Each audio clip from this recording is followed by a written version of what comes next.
पिता परमेश्वर आज का वचन इनके रूपी पट्टियां इनके छेद जाए। पिता परमेश्वर इनका मन फिर जाए, कोई अंधकार की शक्तियां इन्हें चुराने घात करने ना पाए। पिता परमेश्वर इनके बीजों को चुराने ना पाए, इनके हृदय को मैं छिपाती हूँ। चलिए परमेश्वर का धन्यवाद है। Hallelujah hallelujah. धन्यवाद यीशु, धन्यवाद प्रभु यीशु मसीह के नाम से मांगते हैं, धन्यवाद। क्योंकि परमेश्वर क्या है? पवित्र है। जो उसके नजदीक आए तो वो पवित्र रहे। जैसे आप यहाँ गाते हो, अगर आप यहाँ जो गाते हैं और अलग से जो गाते हैं उसमें बहुत अंतर है। वो कहता है पिता पुत्र पवित्र आत्मा मौजूद है। जहाँ 2 या 3 जन मेरे नाम से इकट्ठा होते वहाँ पिता पुत्र पवित्र आत्मा मौजूद है।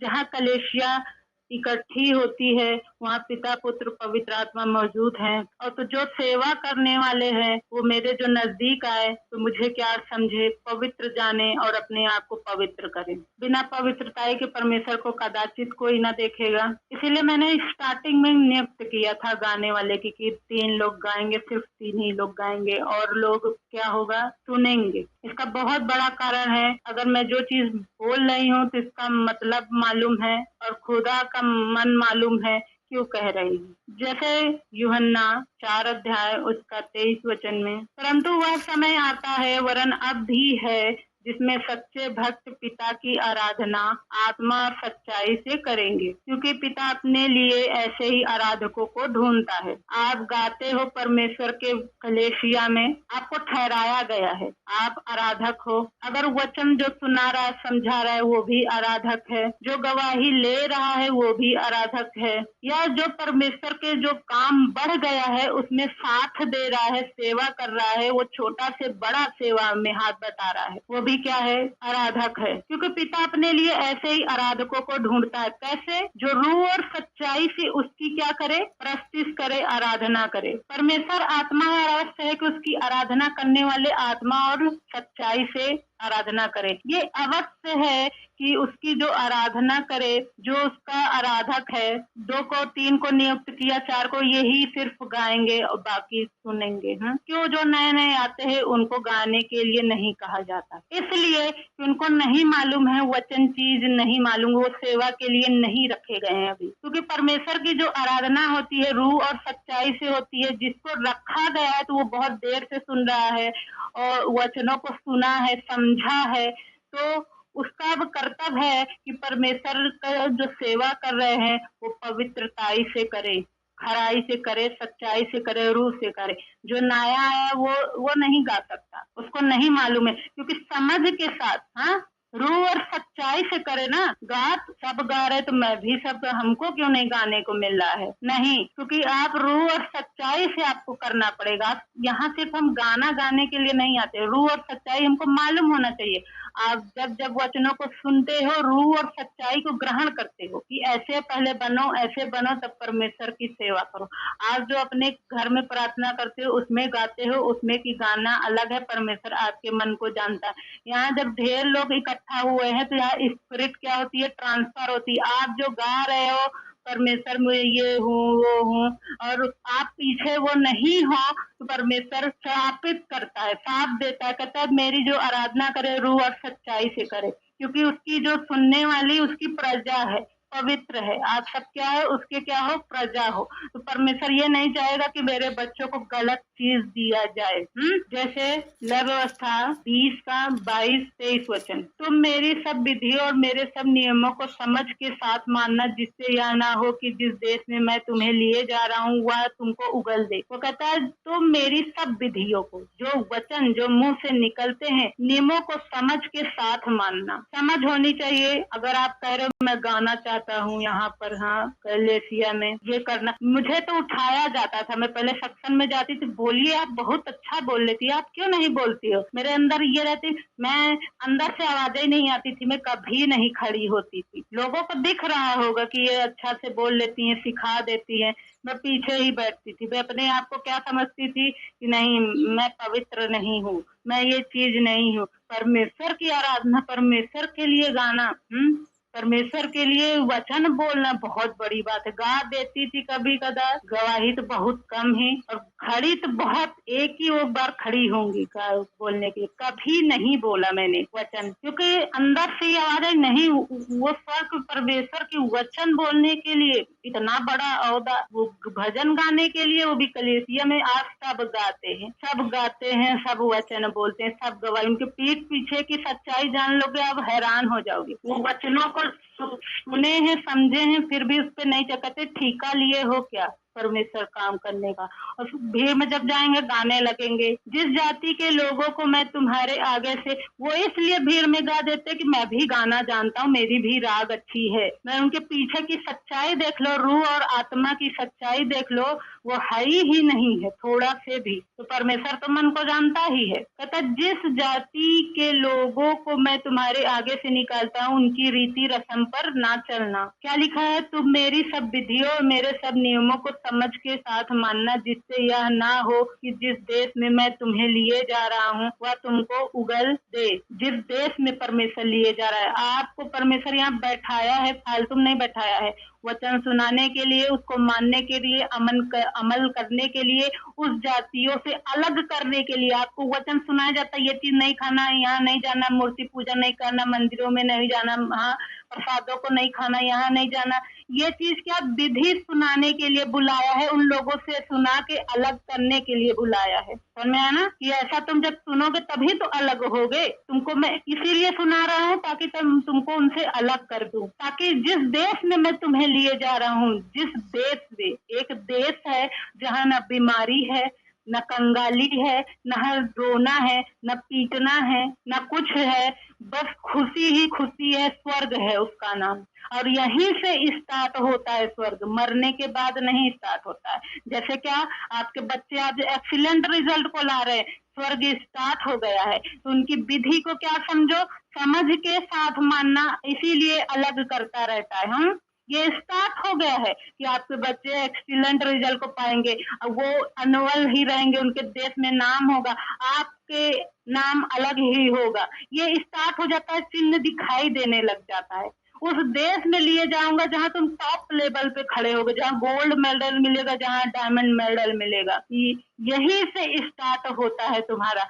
वो इसीलिए तुमको वो कहता है अलग रहना उन जातियों से, इसीलिए वो विधि सिखाता है कि ये नहीं खाना, यहाँ नहीं जाना, ये नहीं करना, कि जो चीज मैं दूंगा वो चीज परमानेंट रहे, कोई तुमसे छीन ना ले। उनको मिलता तो है, मगर वो चीज क्या करते, वो धन को पाने की लालसा करते यही चीज के लिए। मगर हमारा धन क्या है? स्वर्ग को पाना। ये चीज है कि यहाँ सक्सेस तो लेना ही आए हैं पृथ्वी पे, तो चैन के साथ आराम से जी सके, ये तो खुदा ने कहा ही है। हाँ, मगर यहाँ का हमारा धन कमाने का मतलब नहीं, यहाँ से क्या है, हमें स्वर्ग की ओर जाने का मतलब है। हमारे पास आज कुछ भी नहीं है तो ये मत जानो चलो हम विधि को तोड़ देते हैं, लंगर प्रसादों में चले जाए, मन छोटी सी लालच के लिए चले जाए, थोड़े से इसके लिए चले जाए। तब ये सोच के मत जाना कि मेरा स्वर्ग में प्रतिफल है, मैं स्वर्ग के राज से वंचित हो जाऊंगा। आज कुछ नहीं है तो ध्यान दिए रहो, स्वर्ग है में है। वो कहता है जिस देश में मैं तुम्हें लिए जा रहा हूँ वह तुमको उगल देगा, वो उगल देगा। जिस जाति के लोगों को,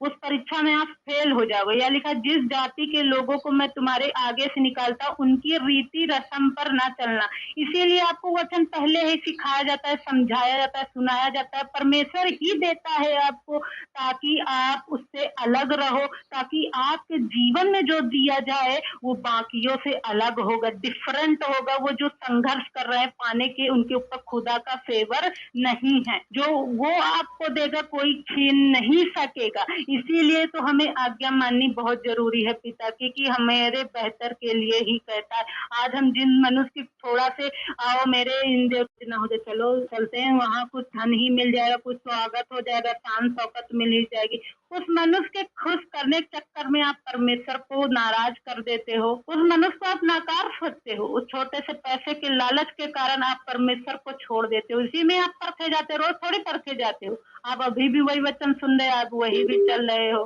सब ऐसा कोई नहीं है किसी के जीवन में परीक्षा नहीं है। वो छोटा बच्चा भी अगर लगातार परमेश्वर के वचनों को सुन रहा, समझ रहा, तो हमें जरूरी है कि उसको बचा के रखना। हम उसके जो माता पिता है, हाँ बड़े हैं, तो आपको समझ रखनी चाहिए, हमें इससे बच के रहना चाहिए। क्योंकि मेरा जो लक्ष्य है, जो निशाना पाने का मैंने प्रार्थना किया कि प्रभु मुझे यही चीज चाहिए, मुझे यही गोल्ड मेडल ही चाहिए, मुझे यही बेस्ट हस्बैंड चाहिए जिससे मेरी लड़ाई झगड़ा बराबर की बनती रहे हमारी। जो आप बेस्ट मांग रहे हो तो आपको उसके विधि नियम से आपको क्या करेगा, मानना पड़ेगा, समझ के साथ चलना पड़ेगा और वो आपको अलग करेगा दूसरों से। जो आप मांग रहे हो वो सबको नहीं दे सकता है वो ना, तो जो आप मांग रहे हो तो सबसे अलग करेगा वो ना। वो कहता है उनकी रीति रस्म पर ना चलना। वो कहते मेरे ये रीति है, ये मेरा रस्म है, आओ मेरे रस्म में आओ, हाथ बताओ इसमें चलो। फिर यहाँ लिखा है 26 में ही वचन में, तुम मेरे लिए पवित्र बने रहना।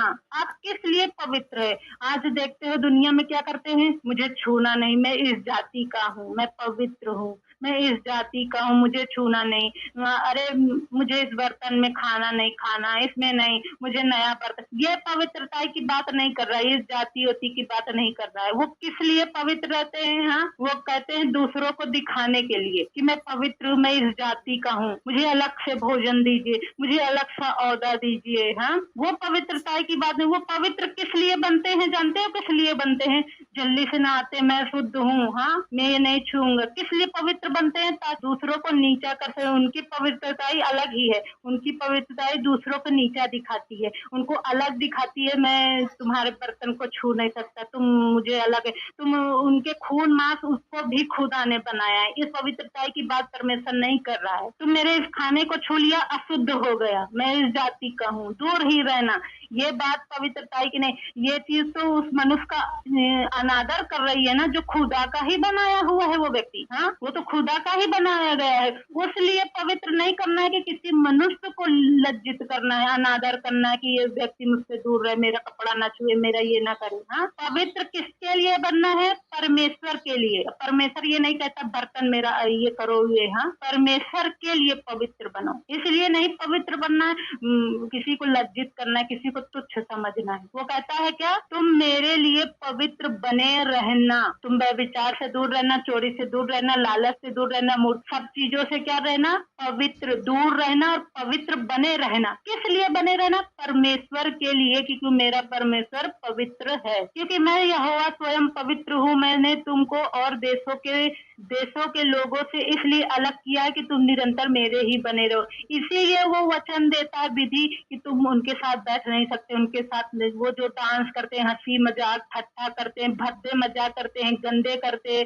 तुम उनके जैसे नहीं कर सके हो। तुमको परमेश्वर ने अलग किया है ताकि तुम उसके निरंतर बने रहे। जो लगातार आपको डर लगा रहता है कि कैसे मैं यहोवा के धाम में सर्वदा वास करूंगा, हम कहीं परमेश्वर से मैं हट ना जाऊं। इसीलिए वो कहता है तुम मेरे नियमों को उसको मानो, पवित्र मेरे लिए पवित्र बनना। अपने पति के लिए नहीं, अपने दुष्ट से डरते हो इसलिए पवित्र नहीं, परमेश्वर के लिए पवित्र बने रहना ताकि तुम मेरे निरंतर मेरे ही बने रहो, किसी और देवता के ना कहलाओ, तुम मेरे ही बने रहो। कितना पवित्र परमेश्वर है, कितना अलग है उसकी पाकीज़गी, कितनी अलग है दूसरों से, है कि नहीं? उसकी पवित्रता वो छोटा सा क्या है। अब ये नहीं कह रहे एक दिन में, अब सब वचन सुन लिए, एक दिन में रोज रोज जब आप प्रार्थना करेंगे, अपनी कमी को ध्यान देंगे, अपनी कमियों पर देखेंगे कि अच्छा ये मेरे अंदर है, परमेश्वर मुझको दया कर, ये मैं चीज छोड़ पाऊं, ये कहता है परमेश्वर। अब ये नहीं कहता जाओ तुम पहले पवित्र हो के आओ, संसार से हो के आओ, तब मुझे तुम्हें ग्रहण करूंगा। ऐसा नहीं, तुमको बुलाया इसीलिए ताकि तुम पवित्र बने रहो, पवित्र बुलाने के लिए बुलाया है तुम्हें।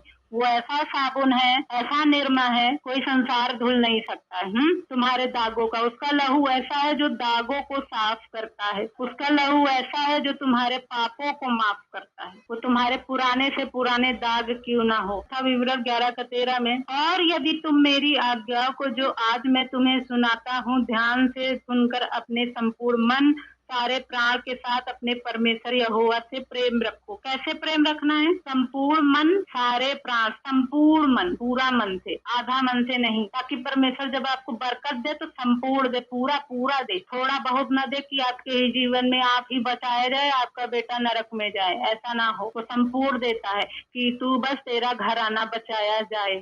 तो संपूर्ण छुटकारा देता है।